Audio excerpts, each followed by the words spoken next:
It's kind of funny to me that the best RPG on PlayStation, Final Fantasy VII, is worse than the best RPG on Nintendo 64, Paper Mario. Having played through both back to back, I think for the first time ever, well, I'm still playing through Paper Mario, but it really, really dawned on me. It really, really impressed me how good Paper Mario actually is. This is the first time I played the game in about 8 years. It's been a while. I have not played this game all the way through in a long, long, long time.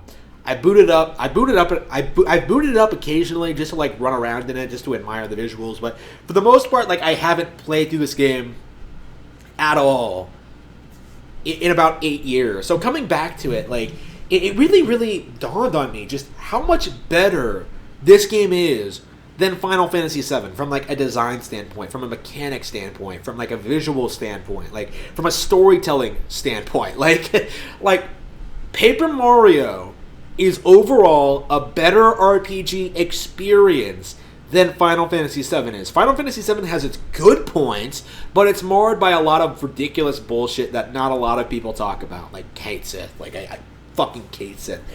Paper Mario is stellar from start to finish, with unique areas, great bosses, varied level designs, right? Like lots of different environments, great field and combat mechanics, right? Like this is the thing I think Final Fantasy VII really, really loses out on. The field mechanics.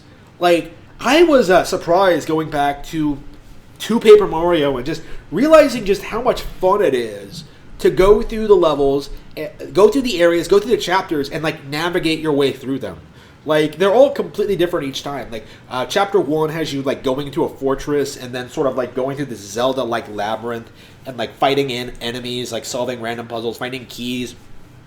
2 has you like looking for lost ruins like to get to the next dungeon. 3 has you like avoiding a monster that's completely invincible while you like try to figure out his weak spot. Like endless creativity, an incredible experience from start to finish, incredibly satisfying to play through. Every chapter feels like a major accomplishment in this. Like it's ridiculous. I love it so much. Like it's such a well put together game, and to think that the N64 wasn't known for good RPGs, like I beg to differ, man. Like Paper Mario, I think, is probably better than any PlayStation RPG I've played. I can't really think of anything that I played that I would consider better than Paper Mario. Like maybe Final Fantasy IX, like definitely not Final Fantasy Tactics. Like Tactics is shit.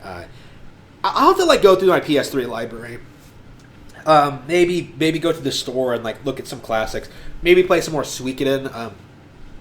I can't think of anything, right? Like I think Paper Mario is just a phenomenally funny, well-made, engaging game from start to finish in a wide variety of different ways. It's not like Final Fantasy VII, where you're only there for the presentation and the characters. Like you're here for the adventure, the combat, the boss fights, the crazy plot elements. Like it's incredible. And of course, like the following couple of years, we got like the Thousand Year Door, which was just as good, if not better in certain respects, and games like the Mario and Luigi franchise. In a weird way, in that decade, right, 2000 to 2010, Nintendo kind of established itself as the true JRPG king, right? Like they took what Square had built up and just sort of shat all over it. Like they ported over all these old Dragon Quest games, built up an audience, like in the West, right? Like I don't think 4 was ever released over here properly. They released Dragon Quest, like they made all these obscure RPGs. They built up like a steady. They made Fire Emblem a big deal. Like they built up this RPG library, and now it's kind of hard to deny that Nintendo is the dominant JRPG creator in this day and age. And a part of what made this happen is Paper Mario. Like Paper Mario was the driving force that made so many RPGs like at home on Nintendo Switch. Like people played Mario RPG and wanted to play more games like it. And it's really interesting to me to see like how many great RPGs are doing well on Switch right now. Like Final Fantasy VII, I know sells a lot. 9, I know sells a lot. There are lots of games on there, right? Obscure ones too. I think there's a PS2 game that was ported. I'm not sure how that did, but like Nintendo fans have become huge RPG buffs, and it's all because of this little game. Meanwhile, Final Fantasy, PlayStation has moved away from the JRPG formula. It's almost like people were only interested in Final Fantasy VII because of the crazy visuals and marketing, and not because they were actually interested in the genre at all.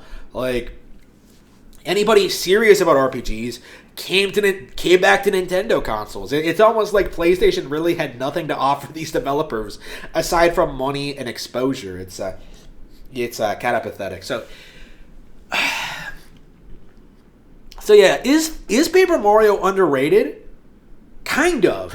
It's weird to say considering how vocal I am about how much I like the newer Paper Mario games. I love Sticker Star. I love Color Splash. I'm loving Origami King. Although I love those games, although I don't like how people hype up Paper Mario as being the original as being better than them, the Thousand Year Door especially as being better than them, at the same time, I don't feel like enough people talk about how Paper Mario is better than Final Fantasy VII. Like, there's so many things it just does better. You know what I mean? You know, like there are lots of things to talk about, and I don't see anyone really bring them up. Like, it really needs to be said more often, is that, like, Nintendo 64 was more than a match for PlayStation. Not only a match for it, it far eclipsed it in its one genre that it kind of made its own. Like, the one thing it was known for, the JRPG, and 64 managed to top it with one Paper Mario release. Okay.